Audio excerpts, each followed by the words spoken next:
Okay, so tonight I'm going to talk about Ananda. And Ananda, I think, is a very much loved character in the history of Buddhism. And he was actually the Buddha's cousin. They were related. I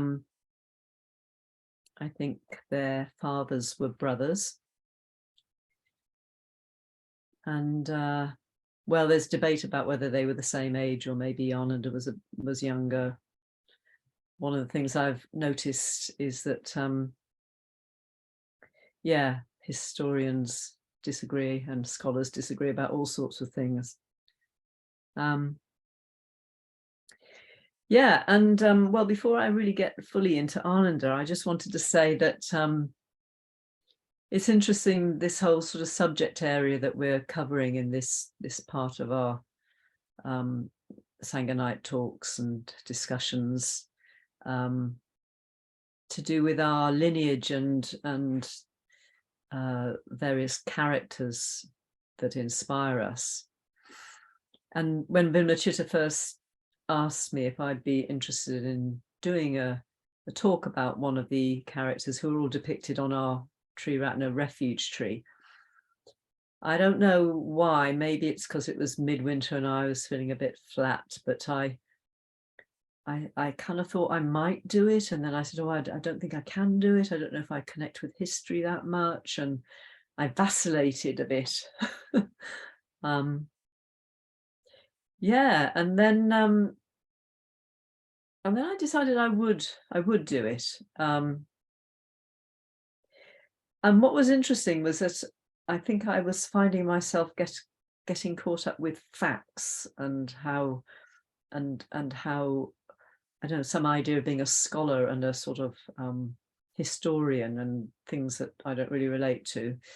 And I just lost sight of what it's really about. Anyway, for me, the heart of it is about inspiration and learning, and all the amazing and wonderful stories about these great characters and their lives that are so they're so rich in all sorts of incredibly admirable qualities, and just the adventures that they had, and the hardships they went through, and the beautiful things that happened as well.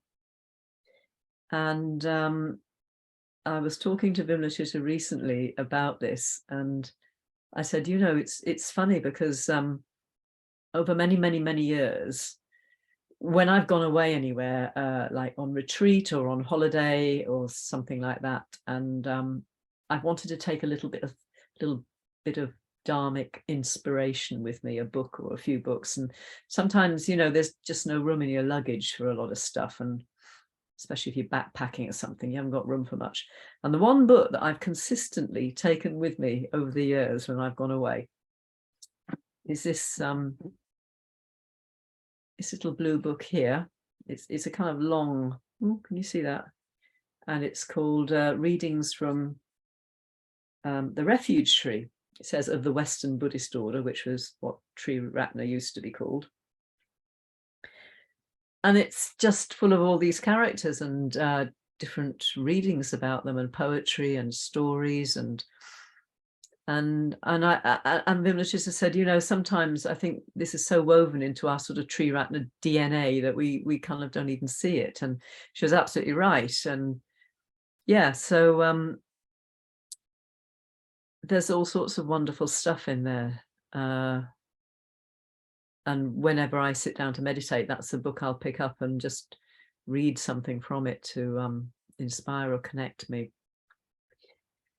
So I went to this little book and looked at there's a couple of pages in there about Ananda. And I realized that I probably go back to my same old readings that I love over and over again, and I often don't explore all the other characters very much. And I found to my surprise that one of the readings I'd never even looked at, and the other one had stuff in it that I had known and I'd completely forgotten. So I've had a great time sort of delving back into the life of Ananda and various stories from his life. And where to begin? Well, as I said, he was the cousin of the Buddha, and he became a monk.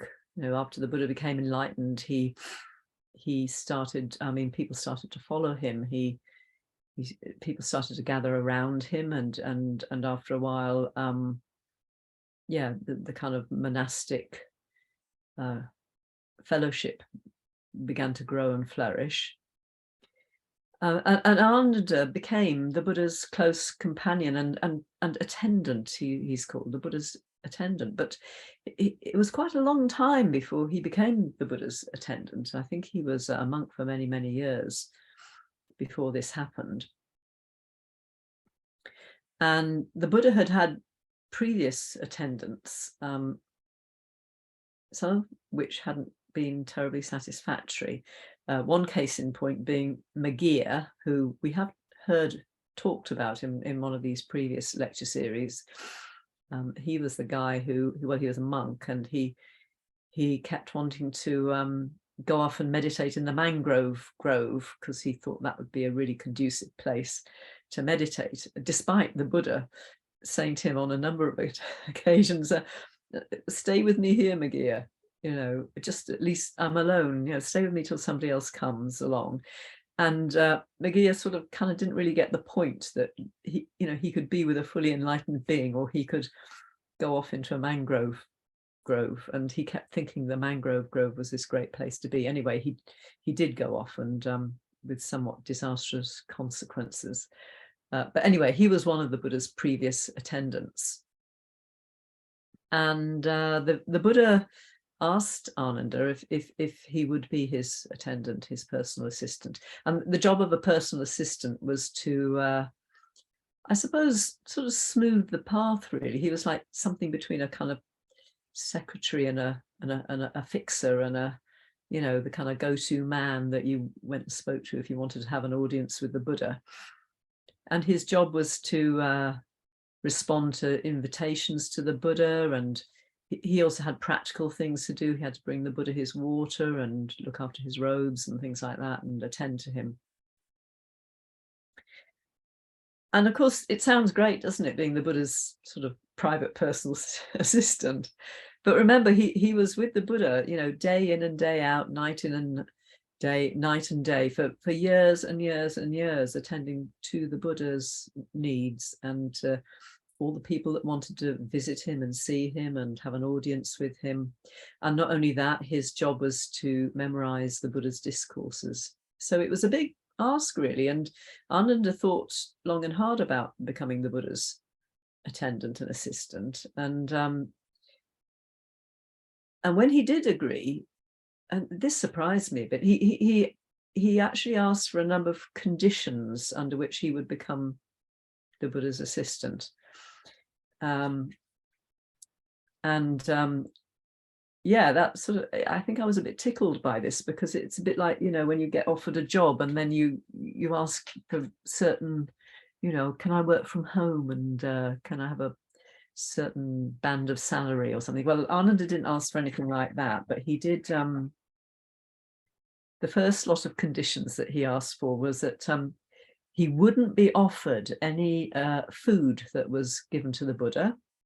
He wouldn't take any of the robes and things that were offered to the Buddha. So all these things that people used to give the Buddha, he wasn't to have any of them. He wouldn't have any of the accommodation offered to the Buddha, when the Buddha was invited to speak in people's houses. Yeah, so he didn't want any special circumstances. Oh, and he didn't want to have to accompany the Buddha to people's houses when the Buddha was invited. And the reason he did this was because he didn't want any special status, and he didn't want people to think that he was benefiting materially from being the Buddha's attendant. So he had this terrific sort of simplicity and lack of status that he wanted, and this kind of humility, which I found really profoundly moving, because well, it's quite difficult, isn't it, if you've got a famous and sought after friend, not to kind of want a bit of the action. But he really he really didn't want that. He specifically asked not to have these things.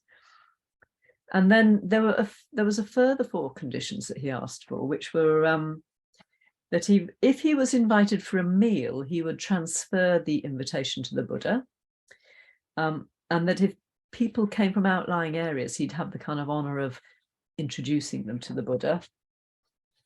And then there were a couple more. Oh yeah, if he had any doubts or clarifications that came to him when the Buddha was teaching the Dharma, that he could talk to the Buddha about it at any time, and the Buddha would, explain it to him. And that if he was absent from a discourse that the Buddha gave, which of course he was going to be, wasn't he? Because if he'd said he didn't want invites, he wasn't going to go along with the Buddha to people's houses for sumptuous meals, and he was going to miss things. That if that happened, that the Buddha would repeat it for him. And, all of these conditions came out of his desire to promote the Dharma. So the Buddha did actually very readily, apparently he smiled and agreed to all of these conditions. And Ananda then became his assistant for the next 25 years. He was at the Buddha's side. And one of the remarkable things about Ananda was that apparently he had the most prodigious memory, something that I could feel truly envious about. He almost seemed to have a kind of photographic memory to be able to recall when the Buddha gave teachings and discourses. Ananda would memorize it, and he would absolutely learn it and be able to, recall and repeat it, verbatim practically. So he was a terrific asset really to the Buddha, and one wonders whether, without an Ananda, whether all of these teachings would have even reached us, because of course nothing was written down then. It was all memorized, and it was an oral tradition. So Ananda was really key to the passing on of the teachings of the Buddha, and key to the spreading the Dharma. So yeah, that's just a bit about how he became the Buddha's assistant. And but I think it says a lot about his qualities. He was a man who was totally devoted to the Buddha. He loved the Buddha. They had the most incredible friendship. They went everywhere together. And it's hard to kind of imagine a friendship like that went on for so many years, over decades, really. And the nature of that, but they were great friends and cared deeply for each other. And yeah, Ananda had just great devotion and humility and love for the Buddha, and a great desire to help him, but also to help other people. He was somebody that the lay people would frequently go to when they wanted something, when they wanted to meet the Buddha, when they wanted to understand something, when they had a difficulty. It was always Ananda, it seems, that they would go to. And the reason for this was that he was just an incredibly kind man, and he wanted to help people. And this kind of, to some extent, was at a cost to himself, because he, later on, when the Buddha was nearing the end of his life, the Buddha apparently had about 500 close disciples, monks around him in his Sangha. And at the end of the Buddha's life, all of them had become enlightened apart from Ananda. And so one of the reasons for this was that Ananda put so much effort into helping people that he, although he was a very committed and deep meditator, he didn't spend as much time on his personal meditation practice as all the other arahants did. And so, although he was a stream entrant, which meant he was he had a certain level of insight and he was assured of enlightenment at some point, he hadn't achieved it at the time when the Buddha died. And you could see that that was partly because he put his own personal practice of meditation in kind of to one side so that he could help people. And another reason was because he concentrated so strongly on remembering the Buddha's teachings, really remembering them exactly as the Buddha had spoken them, so that he could pass it on, that he didn't spend time reflecting on them in the way that the other monks did. And he did this on purpose because he needed to be able to just remember it verbatim. And apparently, that maybe he was frightened that if he spent time reflecting, that it would, it could change in his mind, because the mind does that as it develops its own insights and so on. Maybe it interprets it in its own way. So he wanted to be totally true to the Buddha's teaching in exactly the way the Buddha had given it. So anyway, I'm moving ahead a bit there because I was already talking about what was happening towards the time when the Buddha died. But I'm going to say more now about some of the stories from Ananda's life and time with the Buddha, of which there are many, and I've just kind of picked a few things to share with you.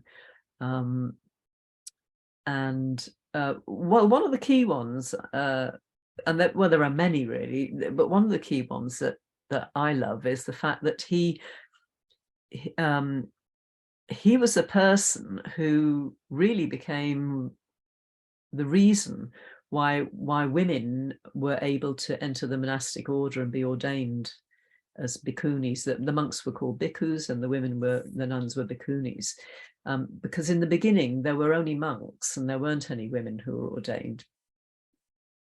And the story goes that Maha Prajapati, who was the Buddha's, she was the Buddha's foster mother, because the Buddha's biological mother died when at the time when he was born, and she had looked after him and brought him up. And she was a disciple of the Buddha's, and she wanted to become a monk or a nun. And the Buddha had refused to ordain her and ordain women. And we don't really know why that is, although there's lots of speculation. And she asked him, and then some years later she went back and asked again, and then she came back in the company of some other women who also wanted to be nuns. And apparently they traveled some 500 kilometers, and they were tired and dirty and depressed. And Maha Prajapati went to Ananda and asked him to intercede for them. So Ananda went to the Buddha and he asked, and the Buddha said no. And then Ananda said, well, are women capable of being becoming enlightened? And he talked to the Buddha about this, and the Buddha said, yes, women can become enlightened. So then Ananda asked him again, and the Buddha, I think, said no again. And then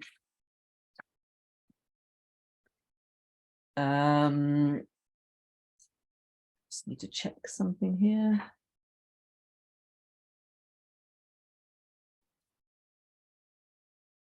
Yeah, finally, yes, that's right.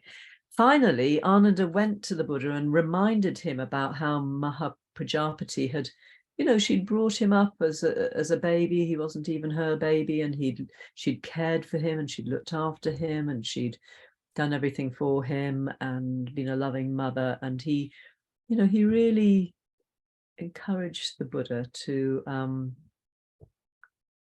listen to her request, and eventually the Buddha agreed, and that's how women were able to be ordained. So Ananda was willing to very kind of skillfully find ways of drawing the Buddha into this conversation and getting him to agree, because you have to remember that culturally back then, this, women were in a very, very sort of subservient position in society. Things had to be done with the permission of the males in the family, and it was very unusual, this kind of request. And I guess the Buddha was a product of the conditions that he was brought up in. So you know, and there are thoughts that out of fear for women's safety wandering around. Of course, you know, there weren't any monasteries or anything then, or nunneries. People were wandering around the jungle. Yeah, there is speculation that the Buddha was trying to perhaps protect them from being vulnerable. Whatever the reason, Ananda did persist, and so he was always very much revered by the bhikkhuni, the nun community. And yeah, I guess you could say he was the first Buddhist feminist, really. So that's one example of his kindness in taking up a cause for people. And on another occasion, the Buddha and Ananda were doing their rounds, and they came across, this is called the case of dysentery. They came across a monk who was really ill. He had dysentery, and you know, the discourse goes that he was just lying there in his own excrement. You know, he'd just been left, and you know, they found him, and he was in a lot of pain. And the Buddha said to him, well, you know, where are the other monks? Who's looking after you? And the man said, well, I'm of no use. I'm ill, so no, nobody's looking after me.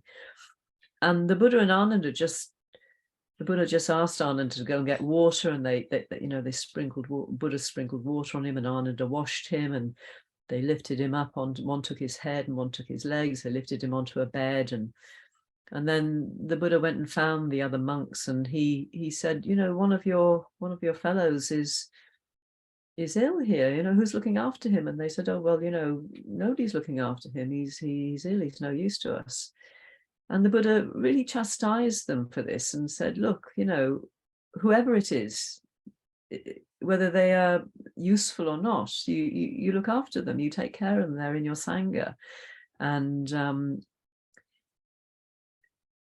it's quite a shocking story of how perhaps people can get so focused on what they think is a spiritual life that they just forget the ordinary day-to-day human kindness that's needed. But Ananda didn't, and the Buddha didn't, and they just kind of got on with it and looked after this poor man and set this example of how it should be. So that was another great. And they didn't spend ages arguing amongst themselves about who was going to wash him and who was going to take his head and who was going to take his feet. They just sort of seamlessly did it. And so it was another lovely example, I think, of them working together in this spirit of friendship and care. And on the subject of friendship, the Ananda is also renowned to have said to the Buddha at some point, well, spiritual friendship, yeah, well, that must be at least, you know, half of the Buddhist life, half of the teaching, you know, half of the spiritual life is surely spiritual friendship. You know, he thought this was really important. And to his surprise, the Buddha turned around and said, no, say not so, Ananda, say not so. It is the whole of the spiritual life. And Ananda sometimes would ask these questions. You almost felt that he was a bit like the fall guy who asked the difficult question that nobody else was going to ask. So, and the Buddha would use it to give a teaching. And the Buddha then went on to explain why spiritual friendship is the whole of the spiritual life, because within spiritual friendship is embodied all that comes from the Dharma teaching, and that you know, spiritual friendship's not just about kind of knocking around with your mates and having a nice time, and it's about being with people who lift you up, who inspire you through their ethical practice, who inspire you through their meditation practice, who inspire you through their wisdom, and that by surrounding yourself with this, you will progress on the path. You will you know, that all of the teachings of the Noble Eightfold Path that the Buddha taught are kind of contained within that spirit. And so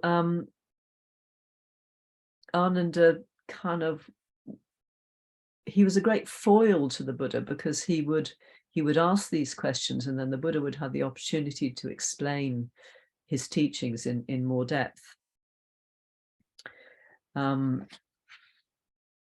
Yeah, and there are many more stories I could tell you about, but I'm going to move on a little bit to I'm just going to tell you one more, because I really like this one.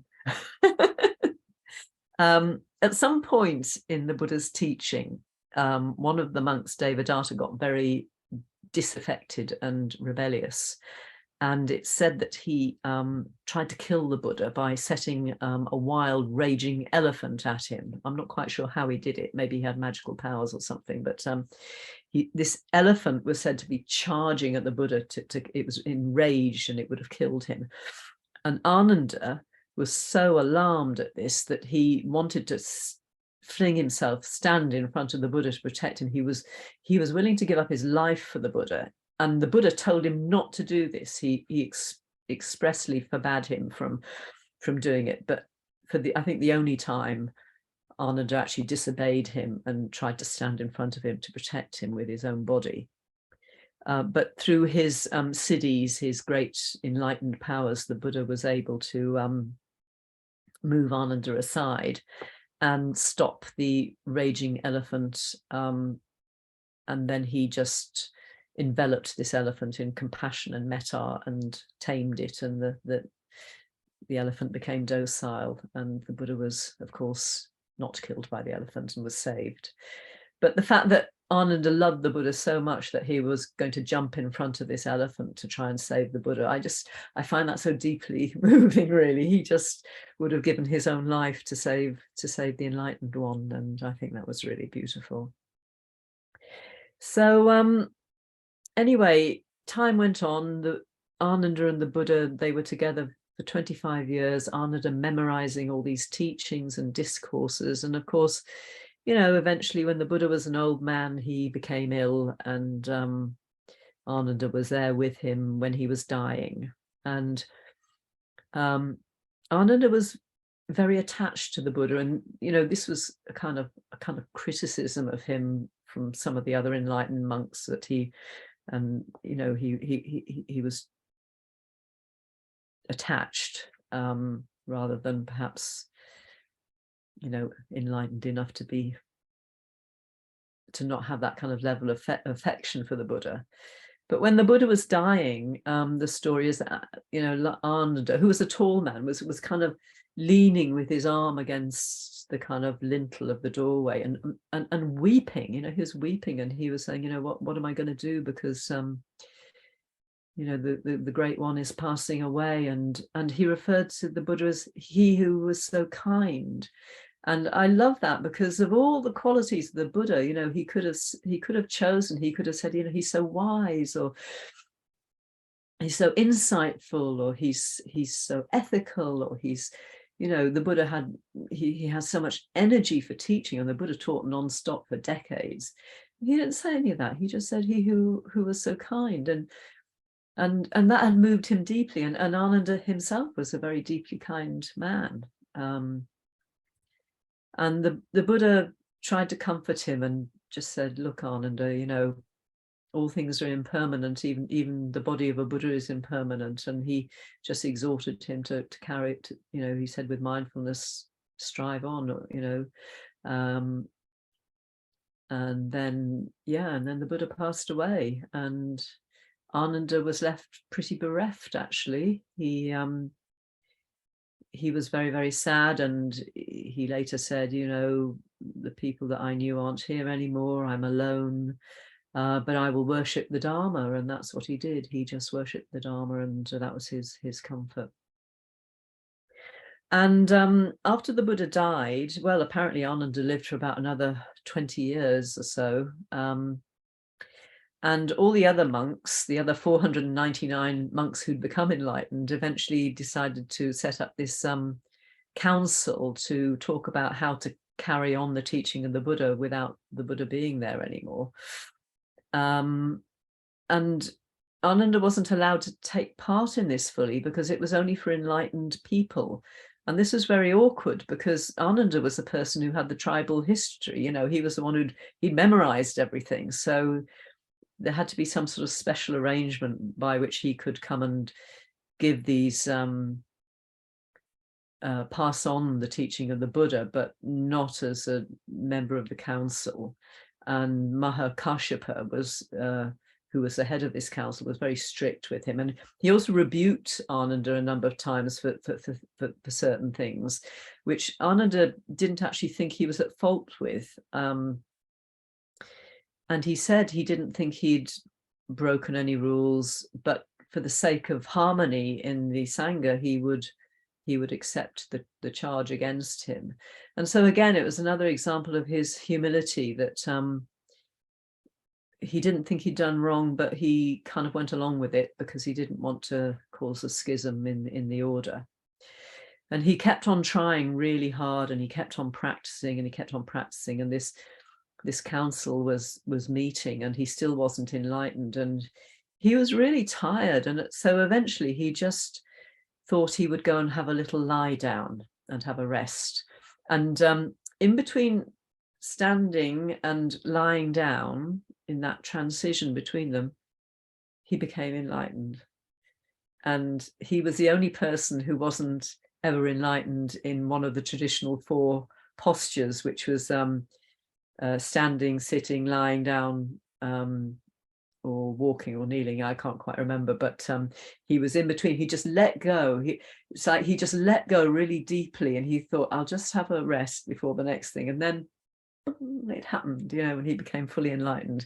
I absolutely love that. And I was so glad that Ananda did eventually become fully enlightened before this council, just before the council happened. So yeah, he became one of the 500.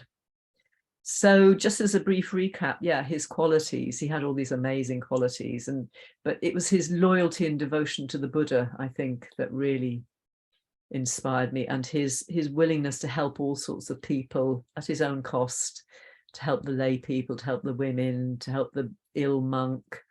Yeah, he was just a very beautiful man, I think, and I find him deeply moving. And I was glad that he was the Buddha's companion, because it must be quite difficult, even if you're an enlightened being. Everybody needs somebody to be there, be a friend, really. So yeah, I'm going to end there, and that'll do.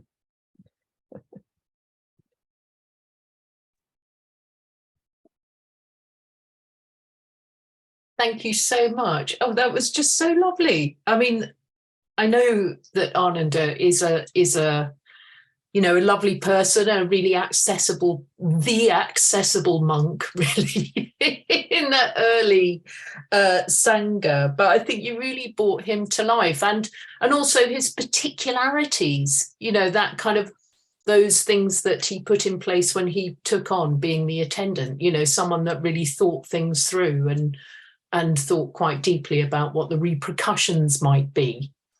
But I was remembering one story about him where he wasn't so like that, which is another one of those ones where, like you say, he's like the everyman. He's asking the question, he's saying the thing, he's the straight man to the Buddha in a way. But he says to the Buddha, he's obviously really enthused and full of love for the Buddha. And he says, oh, you are the best Buddha ever. That there ever was in you are just the best, and you just really feel for him saying this, and the Buddha says, well Ananda, say not so. Did you know the other Buddhas before me? Did you know that? And he goes, well, no. And he goes, well, and do you know the Buddhas that may come after me? And he goes, no. He says, well, you can't really say that I'm the best Buddha ever.